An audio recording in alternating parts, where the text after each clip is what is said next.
L-impatt u l-konsegwenzi tal-assassinju ta' Daphne Caruana Galizia huma dejjem teba li se tibqa' mmarkata fuq il-legat ta' Joseph Muscat u l-eks-Prim Ministru ma jistax jerġa' jiksab wieħed mill-aktar kapitli suwed fl-istorja ta' Malta.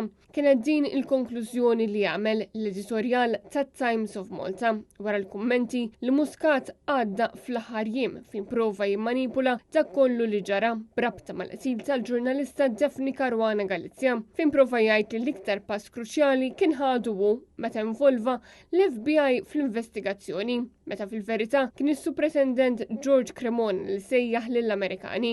L-editorjal fakkar kif l-inkjesta dwar il-qtil ta' Daphne Caruana Galizia kienet kundanna fuq il-gvern e kif sabet li t-tmexxija ta' dak iż-żmien ħolqot sens ta' impunità anka fost l-uffiċjali tal-Pulizija u l-awtoritajiet regolatorji. L-inkjesta kienet sabet ukoll li nħolqot klima favorevoli għal dawk li rridu jeħilsu minn Daphne Caruana Galizia. Sallum il-ġurnata, Joseph Muscat għat ma rikonoxxa diversi żbalji li jagħmel u inqas skuża ruħu.